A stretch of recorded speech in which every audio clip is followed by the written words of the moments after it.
City spots selfie shots. Selfie spots గా మారిన పాత బస్తీ అందాలు. పూర్తి వివరాలకు చదవండి రేపటి సాక్షి దినపత్రిక. అదేవిధంగా వాలంటీర్లు ఎవరైతే ఉన్నారో ప్రతి ఇంటికి వెళ్లి వాళ్ళకి సంక్షేమ కార్యక్రమాలు అమలు చేయడం, పెన్షన్ పంపిణీ చేయడం, ఆ వాలంటరీ వ్యవస్థని 5,000 జీతాన్ని 10,000కి పంచుతానని ఉగాది రోజు నీ నోటుకుండా వచ్చినటువంటి అబద్ధం, తొలి అబద్ధం, తొలి పండగ రోజు మాట్లాడినటువంటి అబద్ధం. ఆ రోజు నుంచి అబద్ధాలతో ప్రారంభించినటువంటి నువ్వు ఆ అబద్ధాలను కొనసాగిస్తున్నావు. 5,000ని 10,000కి తీసుకెళ్తానని చెప్పి జీతాన్ని పెంచుతానని చెప్పి ఆశలు రేకెత్తించి ఈరోజు వాలంటరీ వ్యవస్థని నేను బంద్ చేశానని చెప్పి గ్రామ వార్డు సచివాలయాలు, గ్రామ సచివాలయాలు, వార్డు సచివాలయాలు ఏదైతే గ్రామ స్వరాజ్యం దిశగా జగన్మోహన్ రెడ్డి గారు అడుగులు వేయాలనేటువంటి తపన తాపత్రయంతో ఏర్పాటు చేశారో వాటిని పూర్తిగా ఈరోజు సిబ్బందిని తగ్గించేశాం. రేషన్కి వచ్చి డోర్ డెలివరీ ఏదైతే ఉందో ఆ రేషన్ వాహనాలను మొన్న ఏమాత్రం సిగ్గుపడకుండా వాడుకున్నావు. ఆ వాహనాలు వృధా అన్నావు. మన వరదల్లో ఆ వాహనాలు వాడుకున్నావు. రేషన్ డోర్ డెలివరీ సిస్టమ్ని నేను రద్దు చేశాను. ఇంటింటికి పెన్షన్ ఇవ్వమంటే సచివాలయ ఉద్యోగులు ఏదో 4 ఏళ్లకిచ్చి తర్వాత మీరు వచ్చి సచివాలయం దగ్గర తీసుకోండి అని చెప్పి ఇంటింటికి పెన్షన్ పంపించేటువంటి దాన్ని రద్దు చేశాం. గ్రామ స్థాయిలోనే సర్టిఫికేట్లు ఏదైతే ఉందో అన్ని ఇచ్చారు. జగనన్న సురక్ష పేరుతో ఒకటేసారి ఒక క్యాంపు లాగా పెట్టి సర్టిఫికేట్లు ఇచ్చాం. వార్డు సచివాలయాల్లో ఆ సేవలను ఈరోజు రద్దు చేశాం. గ్రామ స్థాయిలో రిజిస్టర్ ఆఫీస్కి వెళ్ళి అక్కడ మామూలుగా ఇబ్బందులు పడాల్సినటువంటి పరిస్థితి లేకుండా గ్రామ స్థాయిలో ఈరోజు రిజిస్ట్రేషన్లు ఉంటే వాటిని మంగళం పాడాం. జన్మభూమి కమిటీలు మరలా మొదలు పెడతాం. వాటి ద్వారా మరలా అరాచకం ప్రారంభిస్తానని చెప్పి ఈరోజు సంకేతం. కాబట్టి నీ పరిపాలన ఏ విధంగా ఉందంటే బాబు వచ్చాడు అందరినీ ముంచాడు అనేటువంటి విధంగా ఉంది. విజయవాడ వరదలు సిగ్గుపడాల్సినటువంటి విషయం. అలర్ట్ లేకుండా 24 గంటల ముందు ఉన్నా సరే దాని మీద ఎటువంటి చర్యలు తీసుకోకుండా ఈరోజు పాపం జనాలు అందరినీ వరదల్లో ముంచి ఎత్తినటువంటి ఘనత చంద్రబాబుది. ఆ ఘోరం పాపం చంద్రబాబుకి తప్పనిసరిగా ఈరోజు చంద్రబాబు నాయుడు పూర్తి బాధ్యత వహించాల్సినటువంటి పరిస్థితి. కృష్ణానదిలో వరదకు సంబంధించినటువంటి నియంత్రణలో నువ్వు వైఫల్యం చెందినటువంటి మాట వాస్తవం కాదా? ఏలూరు వరద నియంత్రణలో కానీ దానికి సంబంధించినటువంటి చర్యలు చేపట్టడంలో కానీ పూర్తి స్థాయిలో ఈరోజు నువ్వు విఫలం కాలేదా? గోదావరి వరద ఆ జిల్లాలో వైఫల్యం ఈరోజు నీది కాదా? ఎక్స్టెన్షన్ మామూలుకు సంబంధించి ఈ ఎసెన్షియా ప్రమాదంపై నిర్లక్ష్యం ఏదైతే ఉందో ఆ నిర్లక్ష్యానికి ఆ తర్వాత తీసుకున్నటువంటి వాటి చర్యలను చూస్తే ఒక్కసారి నీకు ఎంత ప్రజల పట్ల శ్రద్ధ ఉందో అర్థం కావటం లేదా? ఈరోజు పేదల ఇళ్లు సంబంధించి రాష్ట్ర వ్యాప్తంగా ఇళ్ల నిర్మాణాలు నిలిచిపోయాయి. ఇసుక లేదు. ఓ పక్క అమరావతిలో ఉన్నటువంటి పేదలకు ఇచ్చినటువంటి ఇళ్ల పట్టాల రద్దు చేసి మరొకసారి నేను పేద వ్యతిరేకిని అని చెప్పి నువ్వు రుజువు చేసుకున్నావు. ఇళ్ల స్థలాలకు సంబంధించి మంజూరు ఏదైతే జరుగుతుందో ప్రతి గ్రామంలో ఇళ్ల స్థలం లేనటువంటి వాడు ఉండకూడదనేటువంటి జగన్మోహన్ రెడ్డి గారి నిర్ణయానికి ఈరోజు దారుణంగా గ్రహణం పట్టింది. నువ్వు మామూలుగా చెప్పాలి అంటే ఈ ఏడాది నువ్వు చేసినటువంటి సూపర్ మోసం, అమ్మకు వందనం, ప్రతి ఒక్కరికి ఏదైతే 15,000 ఇస్తానో అది నో, ఒక బిడ్డ ఉంటేనే అమ్మకు వందనం అని చెప్పి జీవో ఇచ్చావు. ఆ జీవోకు సంబంధించినంత వరకు దాన్ని రద్దు చేసినటువంటి దాఖలాలు లేవు. అది ఎప్పుడు ఇస్తావో కూడా తెలియదు. ఎప్పుడో కూర్చొని మాట్లాడుకొని చేస్తామని చెప్పన్నావు. మిగిలినటువంటి సూపర్ 6 ఏదైతే చెప్పావో బాబు షూరిటీ భవిష్యత్తు guarantee super 6 phase 1, super 6 phase 2 గతి లేకుండా పోయాయి. ఉచిత సిలిండర్లు ఎప్పుడు ఇస్తావో హామీ ఇచ్చావు తప్ప అది అమలయ్యే పరిస్థితి లేదు. ఉచిత బస్సు అయితే పాపం ఎమ్మెల్యేలు డిజిటల్ దీనిలో పెట్టుకొని ప్లేట్స్ పెట్టి ఇదిగో వచ్చేసింది రేపు ఆగస్టు 15 నుంచి ఉచిత బస్సు వస్తుందని చెప్పి వాళ్ళు సంబరపడ్డారు, జనాలను సంబరపెట్టారు తప్ప దాని మీద మీమాంస కొనసాగుతుంది తప్ప స్పష్టమైనటువంటి ప్రకటన ఇంతవరకు వచ్చినటువంటి పరిస్థితి లేదు. ప్రతి మహిళకి 1,500 రూపాయలు, నీకు 18,000, నీకు 18,000, నీకు 18,000, నీకు 18,000. ఆ నీకు 18,000 రూపాయలు అనేటువంటిది ఏమైంది అనేటువంటి దాని మీద అసలు మాట్లాడటం లేదు. ఉద్యోగం లేదు, 3,000 రూపాయలు నిరుద్యోగ భృతి లేదు. డిఎస్సికి సంబంధించి సంతకం పెట్టి దాన్ని వాయిదా వేసి పాప నిరుద్యోగుల మీద ఈరోజు నీళ్లు చల్లినటువంటి పరిస్థితి. మద్యంతో దోపిడీకి రాచమార్గాన్ని వేసుకోవడానికి దాని రకరకాలైనటువంటి పాలసీల పేరుతో కాలయాపన చేస్తున్నావు. కాబట్టి తమరి హయాంలో ఇచ్చేది ఎప్పుడూ అలవాట్లేదు. ఉన్నది పేకడమే చంద్రబాబు బుద్ధి, ఉన్నది పీకేయడమే నీకు ఉన్నటువంటి ఆలోచన. ఇప్పటి వరకు నువ్వు ఎన్ని రకాలైనటువంటి పథకాలు పీకేశావు అనేటువంటిది ఒక్కసారి చూస్తే అమ్మఒడిని పీకేశావు, విద్యాదీవని పీకేశావు, వసతి దీవెని పీకేశావు, రైతు భరోసాగా మంగళం పాడావు, ఉచిత పంటల బీమాని రద్దు చేశావు, వాహన మిత్ర లేకుండా చేశావు, మత్స్యకార భరోసా లేదు, నేతన్న నేస్తం లేదు, రైతులకు సంబంధించినటువంటి 0 వడ్డీ రద్దు చేశావు, మహిళలకు సంబంధించినటువంటి 0 వడ్డీ కార్యక్రమాన్ని ఈరోజు అమలు చేయడం లేదు, ఇమాం మౌజులకు సంబంధించినటువంటి గౌరవ వేతనానికి సంబంధించినటువంటి బకాయిలు చెల్లించేటువంటి పరిస్థితులు లేదు. విడిగా నీకు సంబంధించినటువంటి నాయకులు ఎవరు చెప్తే వాళ్ళని పెట్టుకొని ఉపాధి హామీకి సంబంధించినటువంటి ఫీల్డ్ అసిస్టెంట్ని తొలగించావు.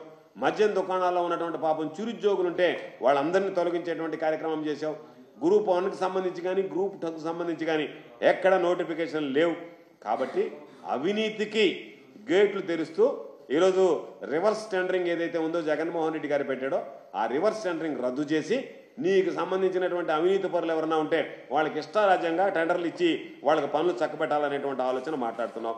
విశాఖ స్టీల్ ప్లాంట్ మీద ప్రత్యేక హోదాని ఏ విధంగా అయితే అటకెక్కించావో, ప్రత్యేక హోదా వల్ల ఏమవుతుందని మాట్లాడావో అదే ధోరణి అవలంబించి ఈ రాష్ట్ర ప్రత్యేక హోదాకి గండి కొట్టిన నిరుద్యోగులకు ఏ విధంగా అయితే నువ్వు పాపం ఈరోజు నీ మాటలు ఏదైతే శాపంగా మారాయో అదే విధంగా ఈరోజు మరలా విశాఖ స్టీల్ ప్లాంట్ దగ్గర ఏ నోటితో అయితే విశాఖ స్టీల్ ప్లాంట్కి సంబంధించి నేను పోరాటం చేస్తాను, నేను నిలబడతానన్నావో అదే నీ ప్రభుత్వంలోనే, కూటమి ప్రభుత్వంలోనే విశాఖ స్టీల్ ప్లాంట్ మీద నోరెత్తలేనటువంటి పరిస్థితి ఏర్పడింది.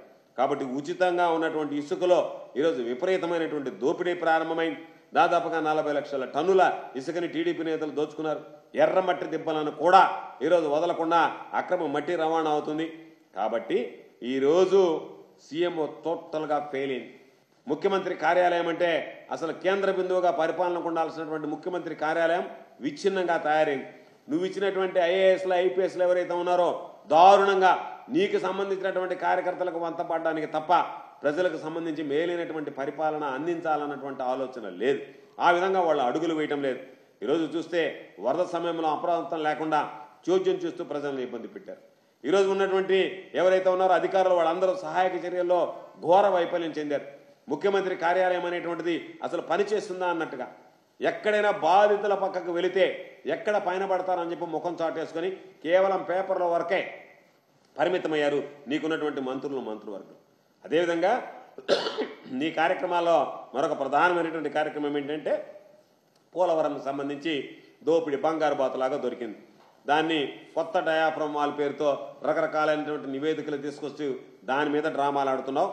కాకపోతే జాతీయ నిపుణుల కమిటీ ఏదైతే ఉందో ఇప్పటికే స్పష్టంగా చెప్పింది ఈ విధ్వంసానికి కారణం గత చంద్రబాబు ప్రభుత్వం, ముఖ్యమంత్రిగా చంద్రబాబు నాయుడు తీసుకున్నటువంటి నిర్ణయాలు అని చెప్పి ప్రకాశం బ్యారేజ్ దగ్గరగా గేట్లు కొట్టుకొస్తే ఆ బోట్లను తీయడంలో నిర్లక్ష్యం ప్రకటిస్తూ రోజు వైఎస్ఆర్ కాంగ్రెస్ పార్టీకి సంబంధించిన దానికి ఆ రంగులు ఉన్నాయి ఈ రంగులు ఉన్నాయి అని చెప్పి మాట్లాడడం తప్ప ఎక్కడా కూడా ఈరోజు వాటికి సంబంధించి దృష్టి పెట్టి వాటిని తొలగించాలనేటువంటి ఆలోచన కూడా మర్చిపోయాం. రాయలసీమ ప్రాజెక్టులకు సంబంధించి గతంలో ఒక్కసారి చూసుకో, శ్రీశైలం నుంచి ఒక స్థాయికి వచ్చిన వెంటనే రాయలసీమకి నెల్లూరు జిల్లాలకి నీరు తరలించేటువంటి పరిస్థితి ఉండేది.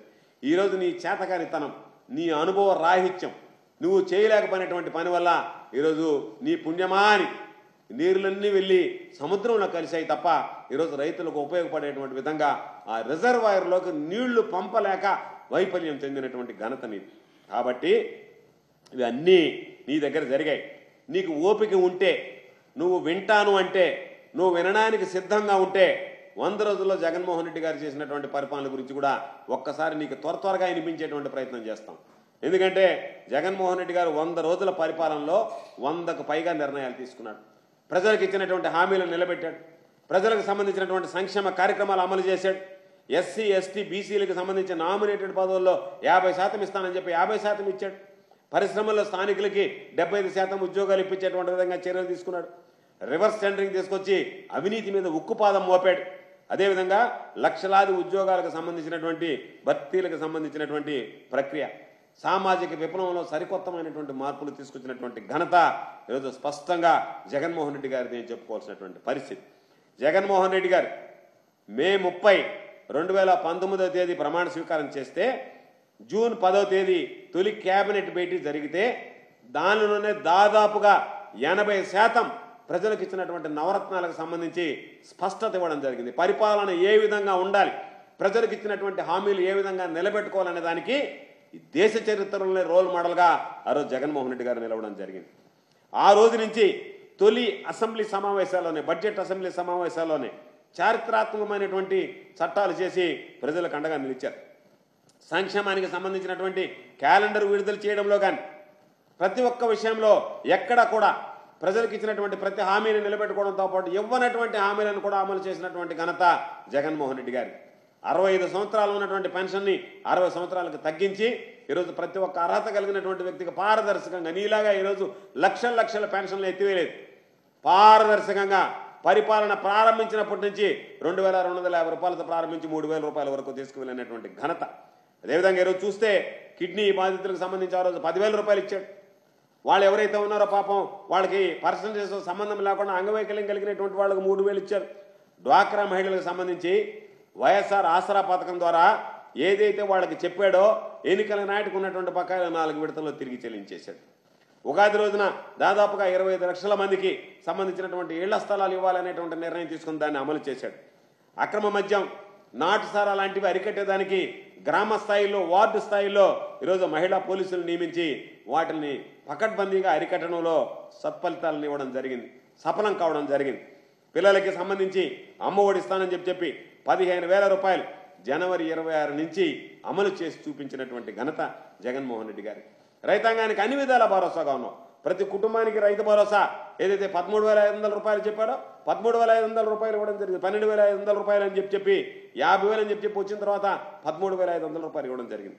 వైఎస్ఆర్ 0 వడ్డీ పథకం కింద రాష్ట్ర వ్యాప్తంగా దాదాపుగా 175 నియోజకవర్గాల్లో ఉచితంగా 200 రిగ్గు బోర్లు ఈరోజు వేయడం జరిగింది. రైతులకు ఉచితంగా వేయడం జరిగింది. పగటి పూట 9 గంటలకు సంబంధించినటువంటి విద్యుత్ సరఫరా ఇచ్చాం. అక్వా రైతులకు యూనిట్ ఛార్జీ ₹50 ఏదైతే చెప్పామో దానికి కట్టుబడి ₹50 ఇవ్వడం జరిగింది. 3,000 కోట్ల రూపాయలతో ధరల స్థిరీకరణ నిధి ఏర్పాటు చేశాం. 2,000 కోట్ల రూపాయలతో ప్రకృతి వైపరీత్యాల నిధి రైతాంగానికి సంబంధించి ఇవ్వడం. ప్రమాదవశాత్తు చనిపోతే చంద్రబాబు నాయుడు హయాంలో చనిపోయినటువంటి రైతులతో కూడా కలిపి ఆత్మహత్య చేసుకున్నటువంటి రైతులకి దాదాపుగా 7 లక్షల రూపాయలకు పరిహారాన్ని పెంచి ఇవ్వడం జరిగింది.